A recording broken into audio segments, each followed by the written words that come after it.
I was kind of mad at my daughter, and there was a weird situation where I said what I said, never should have said it, even though it was in a private setting. In 2015, WWE legend Hulk Hogan, one of the most iconic figures in pro wrestling history, found himself at the center of a major scandal that shocked fans and the industry alike. And it's exactly what that was. It was a glitch. It was a huge mistake. The worst thing I've ever said. Yeah. Leaked sex tape, originally part of a lawsuit involving Gawker Media, featured not only explicit content, but also audio of Hogan using deeply offensive and racially charged language. In the recording, he referred to his daughter's dating choices with slurs and hateful commentary that ignited immediate outrage across media and wrestling circles. Following that, he was banned from the WWE. Get him out of here! Get out of here! Early 2018, Enzo Amore was one of WWE's most polarizing yet prominent stars.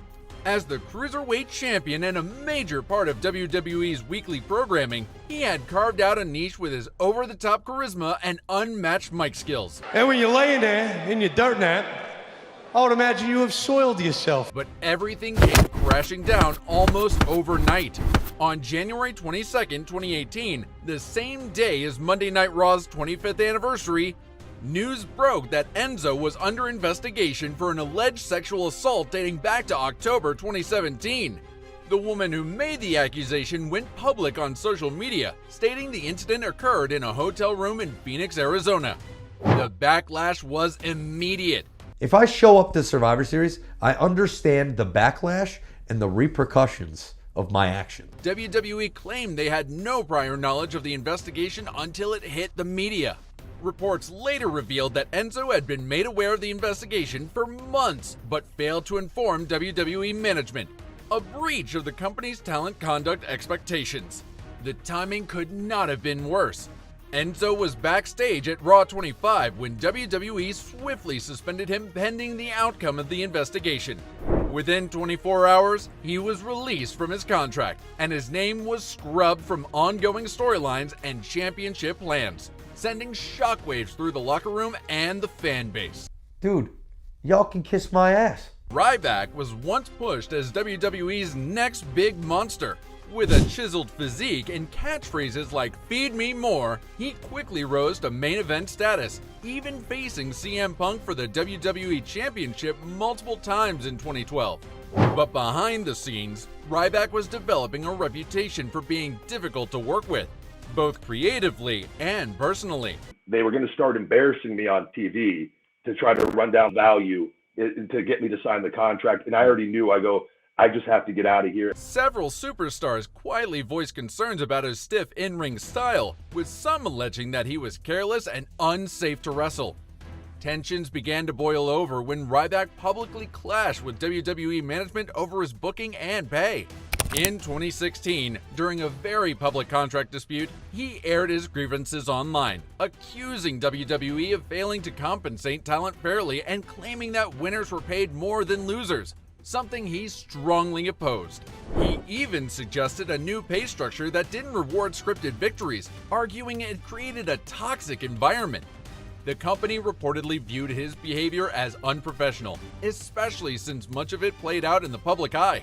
Shortly after being sent home during the dispute, Ryback walked away from the WWE and was quietly released. Since then, he has been highly vocal about his disdain for WWE, frequently criticizing the company and its executives across social media. Once dubbed the ninth wonder of the world, Chyna was a trailblazer in WWE history. She broke barriers for women in wrestling, competing against male superstars, winning the Intercontinental Championship, and playing a key role in the rise of D-Generation X during the Attitude Era. Her presence was both powerful and revolutionary. But behind the curtain, her WWE career was unraveling due to a mix of personal relationships, politics, and controversial career decisions. Chyna was in a real-life relationship with Triple H, but after their breakup and his eventual relationship with Stephanie McMahon, her standing in the company shifted dramatically. Despite her popularity and success, she was quietly released from WWE in 2001.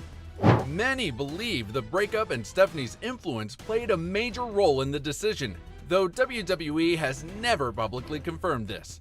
After her wrestling career ended, Chyna transitioned into the adult film industry, a move that reportedly slammed the door shut on any future WWE opportunities. For years, her name was barely mentioned on WWE programming. The Ultimate Warrior was one of WWE's most electrifying and larger-than-life characters in the late 80s and early 90s. With his wild energy, intense promos, and unforgettable entrance, he quickly became a fan favorite and was even trusted to dethrone Hulk Hogan at WrestleMania 6. An incredibly rare honor at the time. But behind the makeup and tassels, Warrior had a tumultuous relationship with the WWE management, especially Vince McMahon. In 1991, just before a major SummerSlam match, Warrior demanded a massive pay raise and threatened to no-show the event unless his demands were met. With the event mere hours away and Warrior advertised in a key match, Vince had little choice but to comply in the short term. But he was furious. After the event concluded, Warrior was immediately suspended and later fired via a now infamous letter from McMahon, which accused him of holding the company hostage. Warrior's relationship with WWE would remain fractured for years. Despite returning briefly in 1996, the tension remained, and his appearances were sporadic and often controversial. His demands, legal threats, and bitter public rants kept him off of WWE programming for well over a decade, turning one of their biggest stars into an outcast. Alberto Del Rio was once positioned as WWE's next global megastar. With charisma, in-ring skills, and a legitimate combat sports background, he was a two-time WWE champion and a Money in the Bank winner. However, his career was plagued by backstage issues, personal controversies, and repeated clashes with WWE management that eventually led to a complete falling out. His first departure in 2014 came after a physical altercation with a WWE employee who allegedly made a racist remark. Del Rio slapped the individual, and WWE immediately terminated his contract.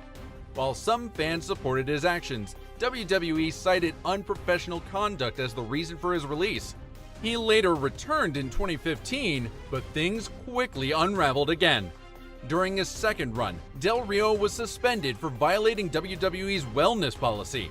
Not long after, he opted out of his contract amid reports of creative frustration and personal drama. But the most damaging blows to his reputation came after leaving WWE entirely. He was involved in a series of disturbing legal issues, including allegations of assault and kidnapping, charges that seriously impacted his public image and made a return to WWE virtually impossible. Though never officially banned, Del Rio is widely considered blacklisted by WWE at this point. So, what are your thoughts on this? Let us know in the comments below.